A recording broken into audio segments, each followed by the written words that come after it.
Bapak, Ibu, saudara-saudari sekalian yang terkasih dan dikasih Tuhan, selamat pagi. Mari kita belajar dari kitab suci hari ini supaya kita dapat memiliki kualitas iman yang lebih mendalam.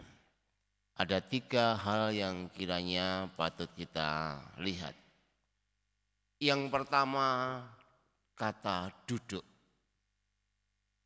Kata duduk menarik untuk kita lihat.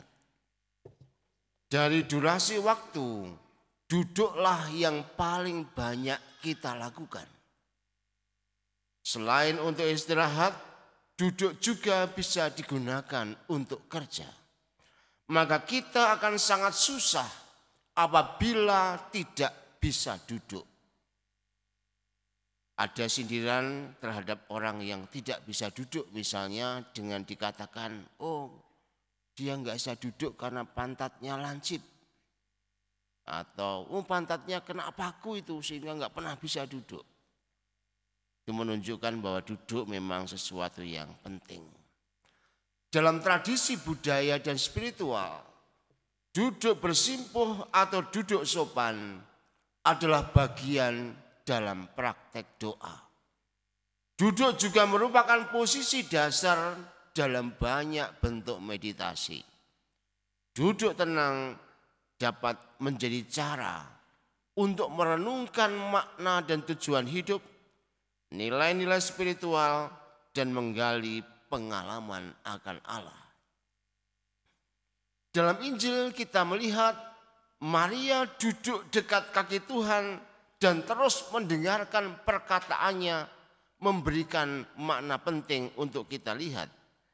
Yesus yang bertamu ditanggapi Maria dengan menunjukkan perhatian yang penuh dan fokus. Dia menyimak dengan baik semua kata-kata Yesus. Maria duduk dengan tekun sebagai seorang murid yang mendengarkan Yesus gurunya. Dengan duduk dekat kaki Yesus, Maria bersedia untuk menerima dan patuh serta percaya sepenuhnya kepada Yesus. Dari pengalaman Maria ini, iman itu selalu terkait dengan duduk. Tanpa bisa duduk dan mendengarkan Yesus, kita tidak bisa beriman secara lebih mendalam. Yang kedua, sibuk. Salah satu kata yang paling sering kita dengar adalah sibuk. Mengapa kamu tidak pergi ke gereja misalnya? Pasti dijawab, aku sibuk. Mengapa kamu bisa sakit mah? Terlalu sibuk. Mengapa kamu jarang ketemu dengan aku? Jawabnya juga sibuk. Kesibukan mendominasi hidup kita. Tidak sekedar aktivitas, sibuk juga merambah ke dalam pikiran dan hati kita. Injil hari ini menunjukkan akibat buruk dari sibuk, yaitu cemas, khawatir, dan takut. Puncak dari rasa kecemasan, kekhawatiran, dan ketakutan ini akan membuat seseorang tidak mampu menyambut Tuhan yang hadir. Sebagaimana yang kita lihat, Marta khawatir dan sibuk sendiri, sehingga Tuhan yang bertamu justru diabaikan. Dari sini kita belajar bahwa hidup kita seringkali terjadi kita tidak bisa melihat Tuhan. Atau barangkali Allah itu menganugerahkan segala kebaikannya dengan bentuk-bentuk karunia yang khusus. Tetapi karena kita sibuk sendiri, maka rahmat dan kehadiran Tuhan itu tak bisa kita temui. Yang ketiga, memilih bagian yang terbaik. Ada 2 biarawati Hermanas Karmelitas suatu kali mati dan memasuki pintu surga. Ia bertanya kepada Santo Petrus, sang penjaga pintu surga. Saya seorang suster Karmel ini. Saya pasti bisa masuk surga kan?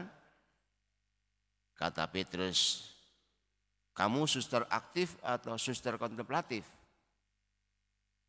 Pertanyaan pertama begitu. Kemudian suster ini menceritakan bahwa kerjanya luar biasa. Dia berkegiatan ini dan kegiatan itu dan seterusnya. Melayani ini, melayani itu. Petrus mengatakan, rupanya Yesus tidak mengenalmu. Kamu tunggu saja di api penyucian. Di sini kita dapat melihat bekerja keras tetapi hanya mengejar sukses dan tidak mendengarkan Tuhan, itu ternyata tidak lebih berguna.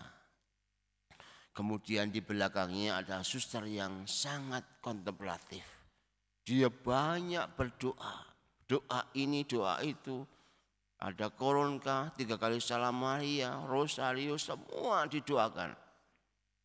Sampai waktu makan pun enggak ada karena dia berdoa.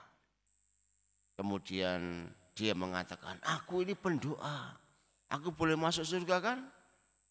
Petrus menjawab, tunggu dulu. Rupanya kamu harus tunggu di sini karena Yesus belum mengenalmu. Dia disuruh di api penyucian. Karena berdoa saja itu tidak cukup hanya berdoa menurutku. Melakukan hidup kontemplatif menurutku. Tapi tidak menurut apa yang dikatakan Tuhan. Akhirnya hanya merasa kebaikannya bisa membuat hidupnya benar-benar masuk surga. Padahal sebenarnya berdoa hanya untuk ketenangan sendiri dan bukan untuk mendengarkan Tuhan. Hari ini kita diajak belajar tentang memilih bagian yang terbaik.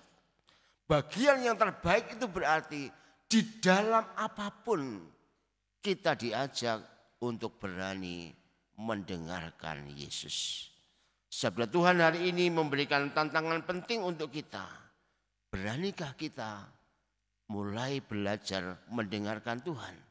Supaya apa yang kita lakukan dalam hidup ini hanya semata-mata ketaatan kepadanya. Mari kita sejenak merenung supaya kita menemukan jawabannya dalam pengabdian kita kepada Allah.